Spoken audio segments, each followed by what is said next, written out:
Testing, 1, 2, 3, 1, 2, 3, 1, 2, 3. Good morning, my name is Ray Lancashire, and it's a pleasure to present Sports, a Canadian way of life to you today. 各位群友，大家好，我们现在开始今天的讲座。我们今天分享的内容是，关于 team sport， 也就是关于集体的运动。我们都知道，在西方，人们非常愿意参与，也非常讲究男生或女生参与集体的运动项目。这一项目在很多升学方面都是有明确的加分项。此外，对于一个学生锻炼自己的身体和锻炼与别人沟通能力、协调能力、合作能力都是有非常大的帮助的。如果提升一个学生的交往能力，往往是在运动队当中提升的，而不是在学校学习这些课程方面提升的。我们的学生在西方学习，通过运动的方式，很容易交到很好的朋友。所以我们就今天来听一下，在西方人为什么运动这么重要，以及如何参与。今天分享的是我们 Edinburgh 另外一位essay 方面非常强的申请的老师，他呢是土生土长的加拿大人，他将给大家分享一下他自己的经历以及从西人的角度来看待如何参与这些体育活动。在大家听讲的过程当中，如果有问题，可以用中文打出来字，我们可以帮大家翻译。请别忘记 小助手。现在讲座正式开始。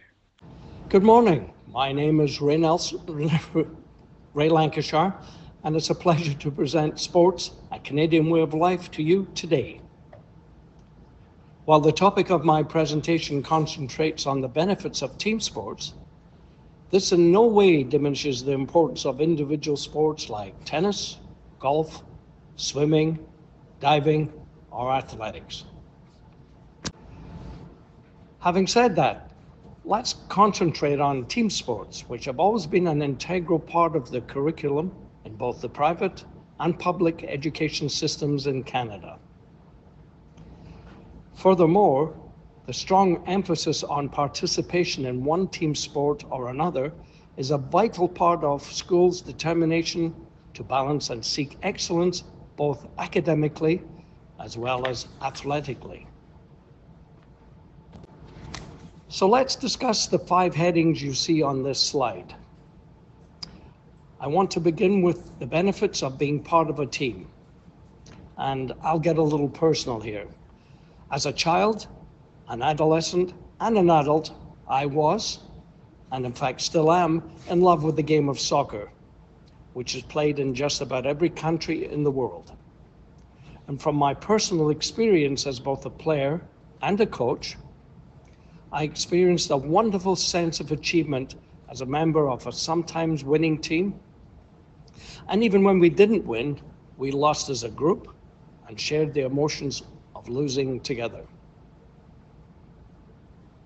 It's a fact that good teams communicate well as a team, and through natural selection, the leadership abilities and skills of individual players eventually come out.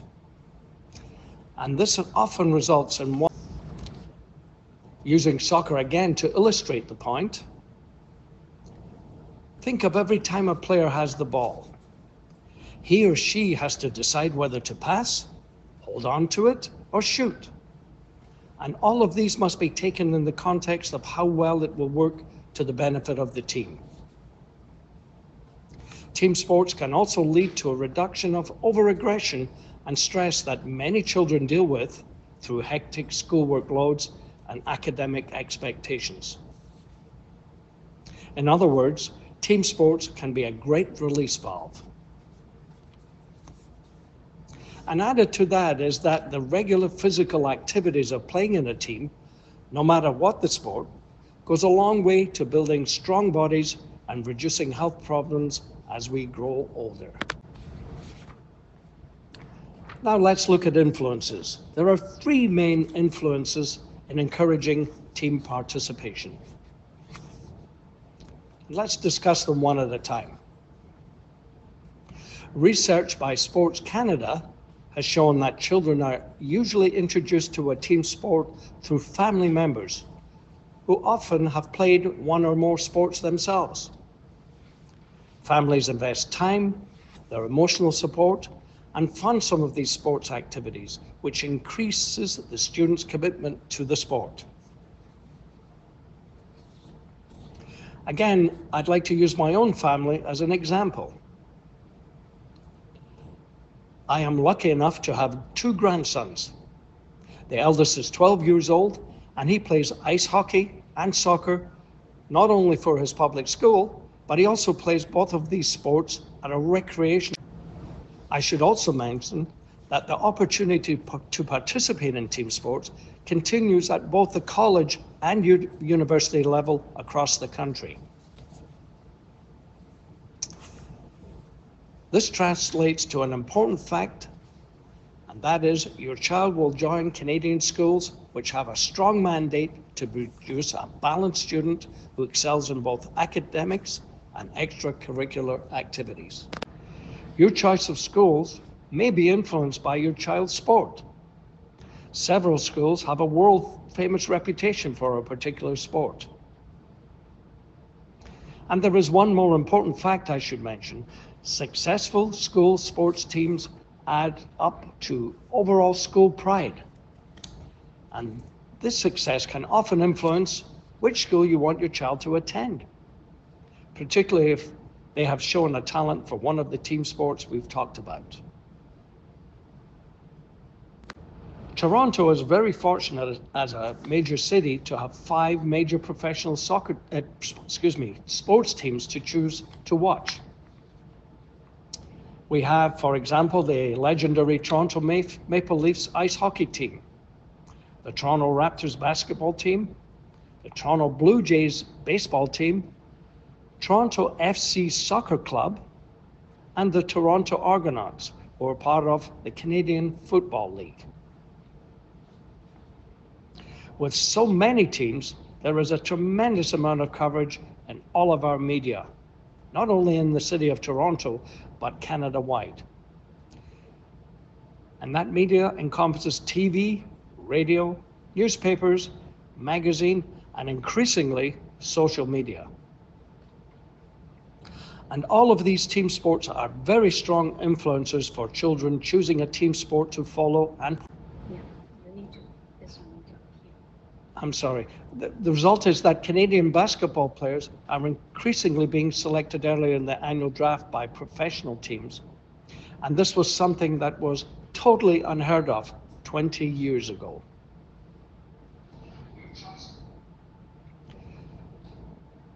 Team sports knowledge is also a great way for immigrant children to adapt and be accepted by their peers at school. And I'd like to use the example of Gary. And Gary is a student in Beijing. I have recently been coaching in conversational English. Gary is a very nice young man, but he's also an ardent basketball fan, which meant we were never at a loss of a subject to discuss on our twice-weekly chats. If all else failed, we started talking about the latest basketball news. Now let's look at integration. This leads us nicely into how important global popular sports like soccer can help children integrate more quickly into their new culture. Again, using my student Gary as an example, he is working towards attending university in Canada next year, and I can assure you that his knowledge of basketball will be very useful as he becomes comfortable with his new surroundings and life in Canada. He will find many other students who will be just as interested in the subject as he is. It's a great starter. And Sports Canada, the federal sports agency, produced a report in 2014 that proved that new immigrants to Canada are very eager to participate in team sports because they see it as a way to quickly learn about Canadian culture through their interaction with fellow team players. And just one note before I move on to these facts and figures slide that will be next, is that when it comes to sports, you don't have to be a star player, you don't have to be a star coach, you don't even have to be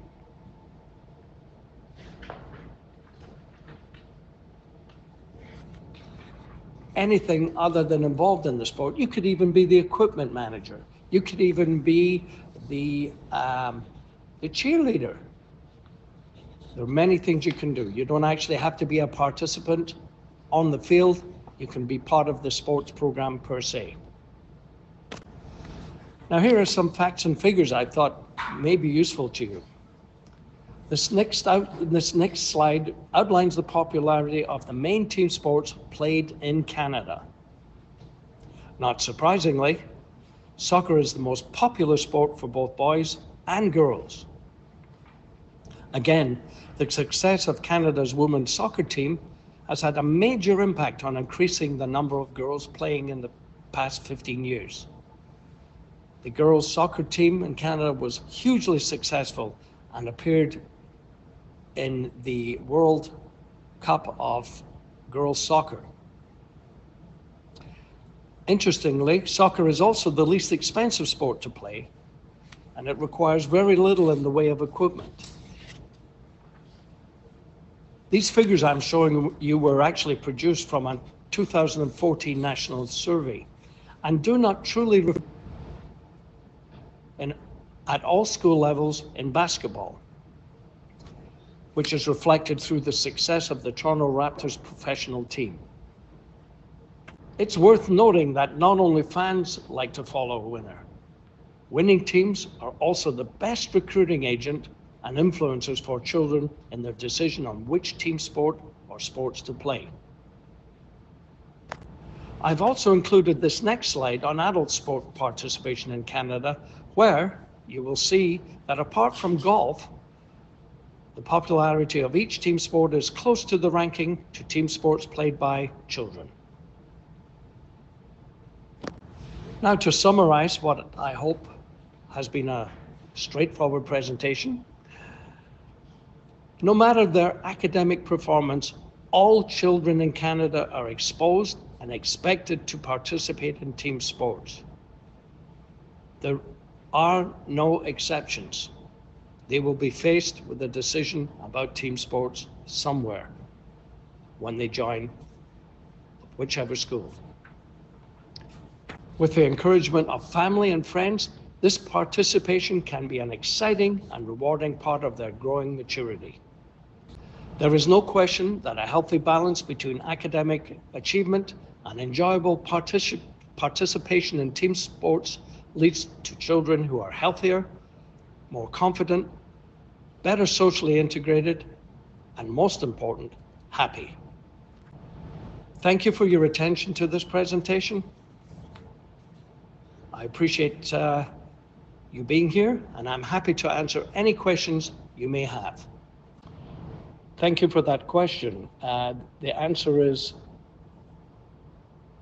it would be preferable if your child was involved in a team sport, but schools are actually looking for balance.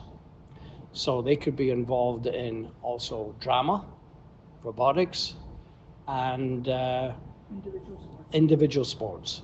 And this is why I emphasized at the beginning of the presentation that your child may be talented athletic-wise in an individual sport and should be given every encouragement, and will be encouraged by the school, incidentally, to follow that sport. I hope that answers the question. Actually, that is a very good question you're asking. And one of the peculiarities of living in Canada is weather that we have here. So we're inclined to have both winter sports, such as ice hockey, skiing, cross-country skiing. In winter, curling is another sport that is featured at a lot of schools, particularly at the secondary level. And then in summer, you have soccer, basketball, baseball, etc., athletics. Frankly, I think it's personally much better if children play more than one sport. I think it's better for the bodies, it's better for the minds. And the example I use is my own grandson, who, as I mentioned, plays both ice hockey in the winter and plays soccer in summer, and also participates in athletics, by the way. I hope that answers the question. That's a very good question you're asking, and you know, some children are just not interested in sports. It would be nice if either of his parents played a sport or participated in it, or perhaps could encourage them through their own knowledge of the sport.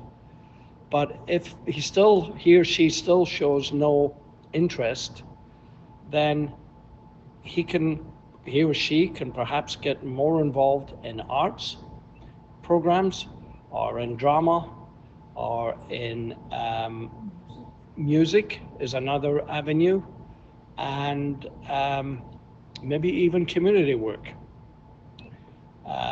He or she may not specifically want to play, but they may still want to be involved in the periphery of a sport. One of the things that is very popular in North America is cheerleaders. They have cheerleading teams that cheerlead for the football, for basketball, and in some cases for soccer. That's another potential avenue. The key thing, of course, is that you cannot force a child to play a sport. And the more you force them to play, the less they will enjoy it. So I appreciate the question, and I hope the answer has helped a little. Thank you for your question. You may remember that right at the beginning of my presentation, I emphasized that while this was a presentation about team sports, this in no way did not respect the ability of children in individual sports, whether it be athletics, whether it be swimming, whether it be diving, whether it be golf, whatever. And they will be encouraged at school to play those sports as well. They may want to play both team sports and individual sports. Some children are extremely talented and very natural athletes, and those who want to play different sports. So the real encouragement here is that whatever they're good at, encourage them. And the more encouragement they have, and the more backing they get from the family and their friends, the more they will enjoy the sport, and the better it will be for them. So individual sports are great. They will not be forced to play team sports if they're good at any of these other sports.